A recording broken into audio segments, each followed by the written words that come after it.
Assalamu alaikum wa rahmatullahi wa barakatuh. Alhamdulillahi rabbil alamin wal aqibatu lil muttaqin wala udwana illa ala adh-dhalimin.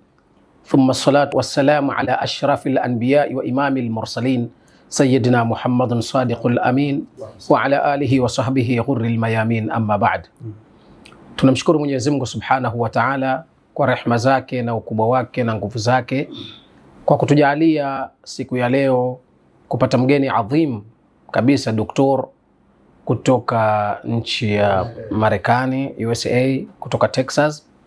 Ni mtu mkubwa sana, ni doktor, ametutembelea Zanzibar na amekuja kutupa da'wa, na da'wa hii iwe faida kwetu sisi na kwako mtazamaji na kwa watu wote ambao wanaweza kuifikia da'wa hii.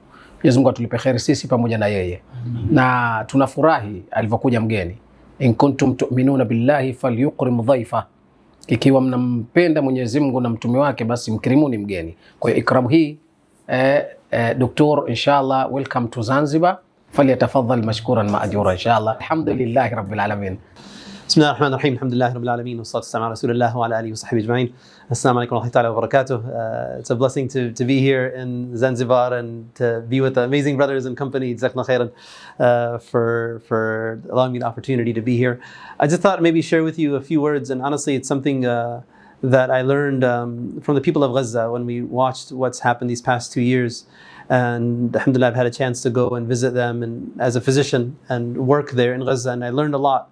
You know, you go there thinking you want to help, but you realize you are being helped because you're learning your iman and you're learning the meaning of Islam and iman in ways that you didn't really appreciate before.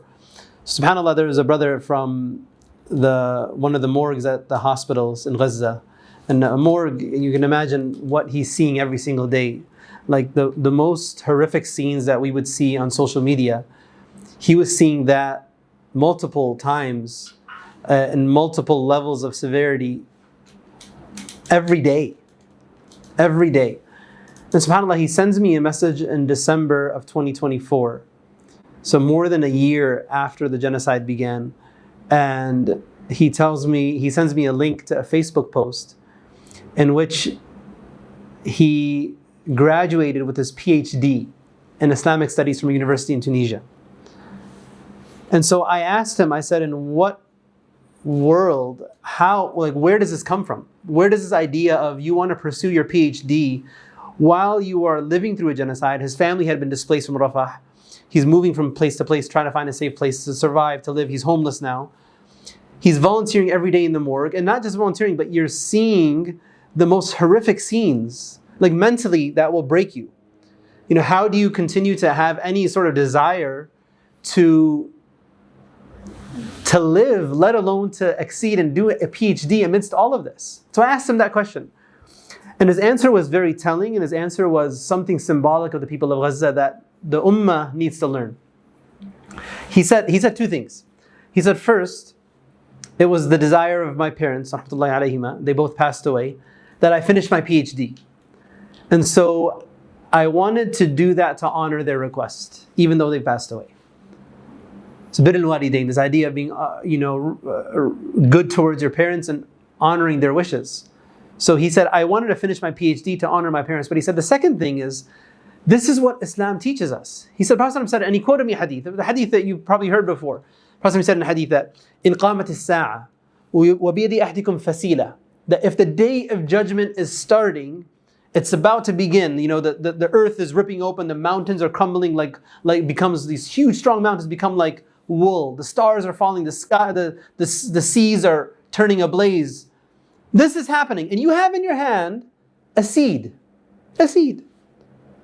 And the Prophet said that if you are able to, before the day of judgment just completely takes over this earth, if you're able to plant that seed, فَلْيَغْرِسْهَا, then plant it. And it's subhanAllah, he's saying this is the spirit of a Muslim. That no matter what is going on around us, no matter what we're facing, personal challenges in life, maybe you're having economic challenges, or you're having family problems, or you're having physical illness and the like, but no matter all of these circumstances around you, one thing that never changes is your compass, which is pointed towards Allah. that I am going to be a fa'il al-khair. I'm going to be a doer of good, no matter what's happening around me. And so that's what he said is, I pursued my PhD despite what we're going through, because even if I know I might die tomorrow, I might not make a home.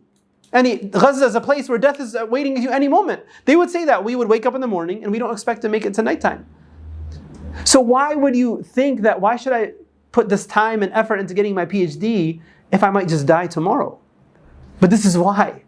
You know, I met a young man, 18 years old. He interviewed me when I was coming out of Adwan Hospital.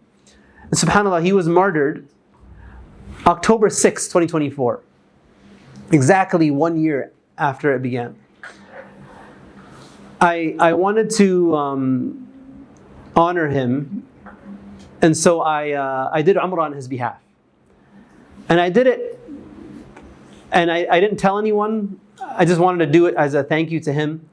And subhanAllah, 18 years old, subhanAllah. And finally, a thought came to me that maybe I should see if I can get a hold of any of his family to let them know.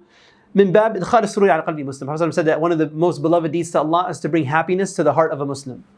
And so I asked around and I found out he has a brother. So I sent his brother a picture. I wrote his name, and when I was standing next to the Kaaba, or the Kaaba is behind me, and I wrote Umrah an Ruh al-Shaheed Hassan Hamad rahmatullahi alayh. And so I sent him that. And so subhanAllah, he was very happy, he appreciated it. But I'm sharing that because he messaged me back and he sent me a PDF of a book. A book that he wrote that's just under 90 pages long. And it's about his brother. He wrote a book. He was martyred in October. He sent me this in January. So within 3 months after he was martyred, he had completed a book about his brother.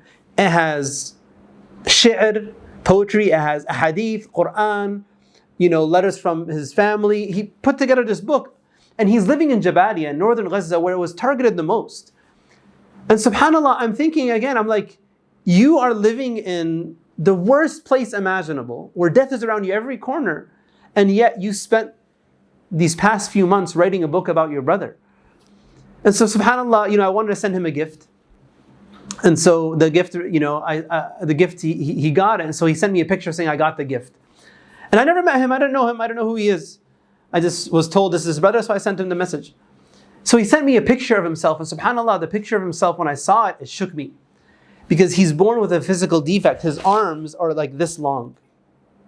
His fingers aren't formed properly. And he's living in Jabalia. And he wrote a book with his arms like this. He wrote a book, and he told me, when you finish this book, I'm going to send you more books, because I've written books about the different shuhada, so to honor their lives. And I'm telling you this, why? Because, one of the things we should learn from them is that we have to live with purpose. We have to have a purpose in life. Like, what are we doing with our lives? Where are we going with our lives? What are we doing that's ultimately going to be a means of benefit for us in the hereafter? What are we doing to prepare to plant those seeds for our akhirah? There was a young nurse who just graduated from nursing school, and then the genocide began. And so he went to the hospital, Shifa Hospital, and he said, I want to help. He doesn't have a lot of experience. He just graduated. He doesn't have experience yet. They said, okay, they put him in an area. And then after 1 month, they sieged Shifa Hospital. And so he was there until they said, you have to leave. So for over 30 days, he didn't see his family. He couldn't communicate with his family, his parents, his siblings. He's the oldest sibling. He's a hafid of Quran, of course, and the people of Gaza, many of them are hafid. And finally, after 30 plus days, he goes home when they sieged the hospital, and then the ceasefire was announced. He goes home. And this is before the ceasefire. When the hospital was sieged, they allowed some staff to leave, and so he left and went home. He gets home, and his parents see him for the first time in over 30 days. I want you to imagine, as a father, as a mother, knowing that hospitals are being attacked, your son is there, being worried about him, not communicating with him, and after 30 plus days, you see him. I asked him, what was that meeting like? And he said it was a meeting of as if they're seeing me for the first time in a long time. They gave me a hug and welcomed me and the like. And he said a few hours after I got there, there was a message sent out that all medical staff who are able are needed at Ahli Hospital, which is close to Shifa, because Shifa is sieged, it's shut down now, no one can go there, so all the patients are coming now to Ahli Hospital. And so he told his parents, I have to go to Ahli Hospital, not even home for 12 hours and he's about to leave again. And so I said, what was your parents' response? And he said that they were, of course, from a love standpoint, they felt sad, I'm leaving them. But from a worldly standpoint, they said, Alhamdulillah, you're doing something to serve the deen of Allah subhanahu wa ta'ala. You're serving the people, so go. And so he went. This is Ahli Hospital is a place where the biggest massacre happened in a war of massacres. 500 people killed in one strike, and parents were holding their children in plastic bags. That's the hospital he went to. The point I'm trying to say with all of this is what? These people lived with purpose. They're living with purpose. They're still alive. Jawad, the nurse, is still alive. Abul Hassan, the PhD, Dr. Abul Hassan is still alive. They have witnessed horrible things, but they haven't let their surroundings dictate their relationship with Allah subhanahu wa ta'ala. So sometimes something difficult happens to us and we begin to weaken, we begin to falter, we begin to question the wisdom of Allah, the mercy of Allah, the decree of Allah subhanahu wa ta'ala. But subhanAllah, those who are living through the most difficult situations are teaching us a lesson. Allah has given them the strength to teach us that lesson, that we should live with purpose. We should live with a desire to serve Allah subhanahu wa ta'ala. فَاصْبِرْ إِنَّ وَعْدَ اللَّهِ حَقٌّ. Be patient, persevere in your path to Allah subhanahu wa ta'ala, for indeed the promise of Allah is true. وَلَا يَسْتَخِفَنَّكَ الَّذِينَ لَا يُوقِنُونَ. And don't let those who don't have certainty cause you to become weak, to falter, and to fall off the path. So we ask Allah for tawfiq, we ask Allah to give us strength, we ask Allah to allow us to be a means of goodness to the people around us. Whoever's in your circle, be a person of goodness to them. Be a person of mercy, be a person of barakah. When people see you, they smile. When people see you, they remember Allah subhanahu wa ta'ala. Those are the kinds of qualities you want to strive for. And if we live like that, until the day we meet Allah subhanahu wa ta'ala, then inshallah ta'ala, that day, بُشْرَاكُمُ الْيَوْمِ جَنَّاتٍ تَجْرِي مِنْ تَحْتِهَا الْأَنْهَارُ. Inshallah, that day you'll be told, congratulations. This is the day that you'll get into Jannah. So may Allah give us tawfiq, may Allah give us steadfastness and strength. Allahumma ameen. And may Allah use us for His deen and not replace us because the deen will be served. The question is, will we be a part of that or not? May Allah give us tawfiq. Allahumma ameen. Jazakumullah khairan for allowing me to be with you today and for your attention and time. Barakallahu feekum wa sallallahu wa barakatuh. Alhamdulillahi Rabbil Alamin. Tumeweza kusikia darsa nzuri sana kutoka kwa Sheikh wetu Farhan Abdul Azeez kutoka katika nchi ya U.S.A. na alhamdulillah ametembelea Zanzibar, na huyu Sheikh anafanya ziara katika nchi mbalimbali kutizama Uislamu unakwendaje, maendeleo ya Uislamu. Kusema la ukweli, tumetembelewa na mtu mkubwa sana na ni mtu mzito sana. Walillahi alhamdu, tumestafid vitu vingi, tumefurahi na Mwenyezi Mungu atamlipa fi mizani hasanati, katika mizani ya wema wake biidhnillahi alkarim. Haya ndio mambo aliyokuwa akiyafanya mtume wetu Muhammad sallallahu alaihi wasallam. Alikuwa akiwaita watu waende kwa Mwenyezi Mungu, alikuwa akiwakumbusha watu wapi wapo, wanakwenda wapi, wametoka wapi. Na hivi ndio vitu vya kula, kwa sababu innal qulubu la tasda kama yasda'u alhadid, moyo unakufa kama chuma kinavyofanya kutu. Akaulizwa mtume, utasafishika vipi moyo? Akasema dhikrullah wa tilawatul Quran. Bas, kwa tunasikiliza mawaidha, tunasikiliza hadithi za mtume Muhammad sallallahu alaihi wasallam, mambo yanakwenda. Na muombea dua Sheikh wetu Sheikh Farhan Abdul Azeez, Mwenyezi Mungu amjaze kila alkhair, doktor wetu amweke, amjalie umri mrefu inshallah wenye manufaa, ampe nguvu, ampe nuru, aweze kutangaza Uislamu. Na sisi tunashukuru sana kwa tarehe ya leo na siku ya leo na Ijumaa hii kuwa pamoja na Sheikh wetu na kuweza kututembelea Zanzibar. Tunaweza kusema welcome to Zanzibar, welcome and welcome again and again and again inshallah biidhnillah ta'ala.